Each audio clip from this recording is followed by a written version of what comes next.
A boy engages in a fight-to-the-death battle with an eagle. A beggar saves more than $10,000. An office manager gives his stenographers time for primping. Can you imagine that? This is Lindsay McCarry bringing you another session of this series in which we hope to surprise you with some odd facts and news stories, just to give you, well, something to think about. We'll be back with the first item in just a moment or two.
And here's the first Can You Imagine That squib for this time. I discovered this item in a Chicago newspaper of June 4, 1911, and it might well be taken to heart by many modern business executives.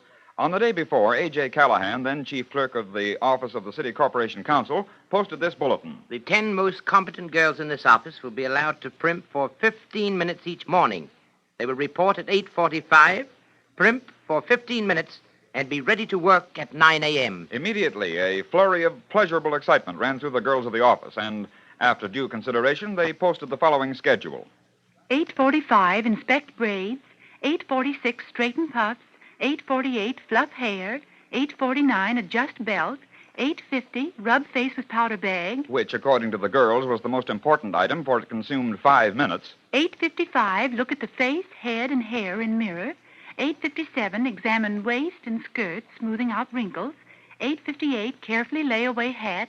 8:59, hang up coat. 9, get busy. Remarked a spokeswoman for the girls. And you needn't laugh either. We are not allowed any more time than is necessary. Ask any married man if his wife can finish primping in 15 minutes. Explaining his motivation in this rather odd order, said Chief Clerk Callahan. It's the right kind of pride. The girl who primps is to be commended and not sneered at. Give a girl a chance to primp, a real chance, and she'll do better work all day. The eternal feminine is getting more feminine every day, even if a good many of them are shouting for votes and divided skirts. But after all, that was in 1911. I wonder how many office girls need a special bulletin allowing them to primp these days. Oh, will progress never cease? Well, here's a news item from Philo, California in the year 1905, and it's calculated to teach all little boys and girls not to throw rocks at birds. A farm boy named C.D. Estel was plowing, and when he paused for a rest, he noticed a huge eagle in a tree. Unthinkingly, he began throwing stones at the bird, hitting it 2 or 3 times. The eagle at last flew away from the tree and circled high above Estel's head, the boy watching the maneuvers with interest. Suddenly, the monster eagle swooped down toward Estel and hit him a terrific blow with one of its wings. Then, Estel managed to remove a picket from a nearby fence, and by the time the bird was ready for its next attack, Estel was prepared to protect himself. Time after time, the eagle lunged at the boy, finally knocking him to the ground. But all this time, Estel was getting in his innings with the picket, ultimately breaking one of the bird's wings. This so enraged the eagle that it sunk its talons in the boy's arm, and the lad fainted. When he awoke, the eagle was lying dead near the fence, and Estel prepared to spend several unpleasant weeks under the care of a physician. The eagle measured 10 feet from wingtip to wingtip, and its talons were 8 inches long. So, well, boys and girls, let that be a lesson to you. There have been many accounts of hidden fortunes stored away by eccentric mendicants, peculiar beggars to you, for what purpose no one has ever known. For instance, in Philadelphia many years ago, Elizabeth Stork, a beggar, was found dead at the age of 85 years. In a cupboard in her barren room was discovered $500 in cash, and authorities later found that she owned the house in which she lived and the adjoining property, both valued at $6,000. And yet, Elizabeth Stork died of starvation and exposure. Can you imagine that? But here's a case that ended entirely differently, and all too tragically for one of its participants. It was on the 4th day of August, 1926, that a party of sightseers were unfolding themselves from one of those so-called rubberneck buses at Pell Street and the Bowery to explore New York's Chinatown. Isn't this exciting, Fred? Chinatown. Sure is. Nothing like it back in Adele.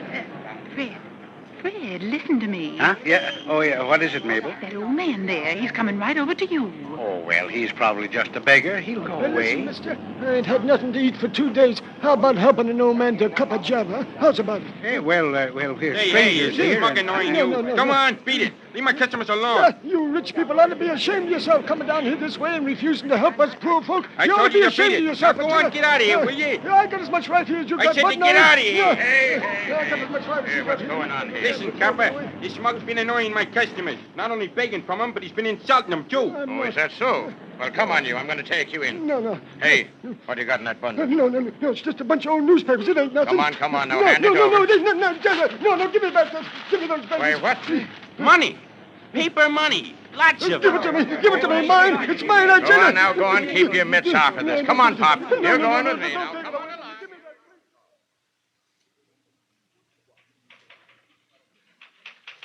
Here's one more $500 bill, Captain. It's in the lining of his coat. That all you got? Yeah, that's all. What's your name? Frank Jacobs. You married? No, I live alone. Address? Number 60, Scammell Street. Well, how long have you been collecting this money? For over 40 years. How old are you? I'm 66, I think. How much is there altogether, Dyer? $12,385, sir. Uh-huh. All right. Dyer, take him to Lieutenant Reed and have him booked on soliciting arms and interfering with pedestrians. Yes, sir. Come on, Jake. Come on.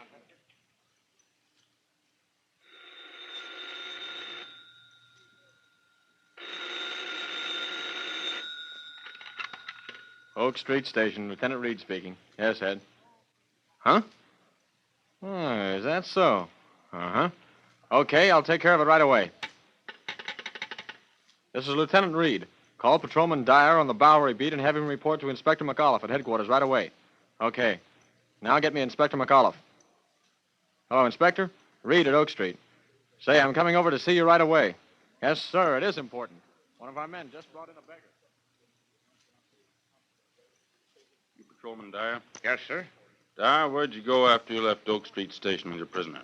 Well, I came to headquarters and gave the money to the property clerk. You sure you came directly to headquarters, Dyer? Well, no, sir. I did visit a friend of mine on Pennell Street. Where on Pennell Street? 607. Come on, let's take a run over there. Come on, Lieutenant. Yes, sir. I want to meet your friend. What's your friend's name, Dyer? Holt, sir.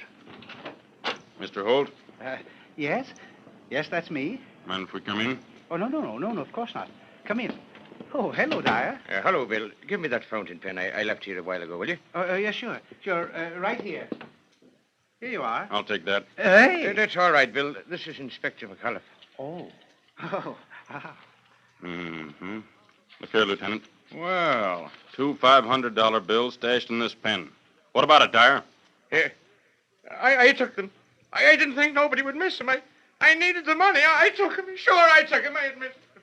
And so, that simple beginning, wherein a professional beggar accosted a busload of New York sightseers, resulted in revealing him as the wealthiest beggar in the history of the Oak Street Station and in the arrest of a New York policeman for appropriating $1,000 of Frank's long-saved fortune. Can you imagine that? For obvious reasons, several of the names and addresses have been changed in the foregoing dramatization. But the facts were exactly as you heard them. Now, as our musical Can You Imagine That this time, let's do a little more melody sleuthing. First of all, I want you to listen to a portion of Beethoven's Minuet in G.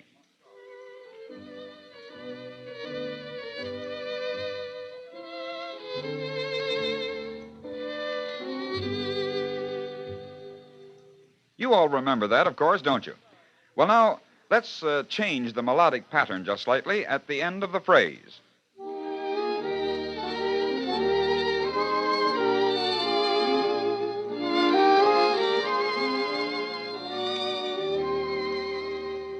And we get, of course, it's that beloved old favorite of war times, the Rose of No Man's Land.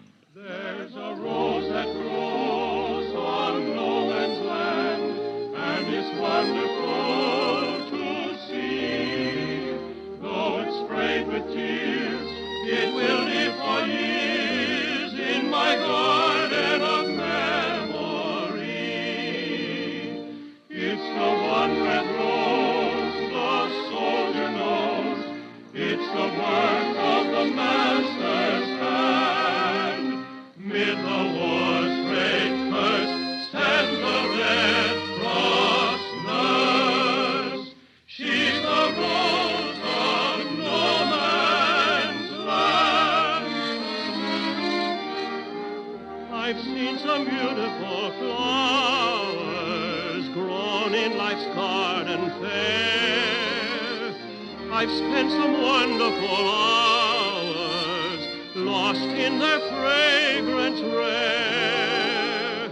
But I have found one other wondrous beyond compare.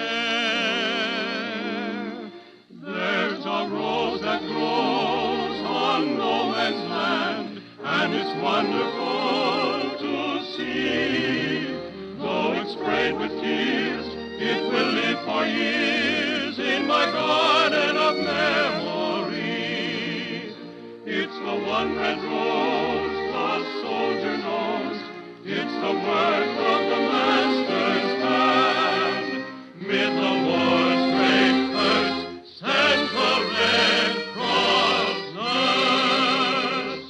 She's the rose of no man's land. And there we have it once more, ladies and gentlemen. Another session of Can You Imagine That? We'll return soon on this same station, and until we do, this is Lindsay McCary saying goodbye now.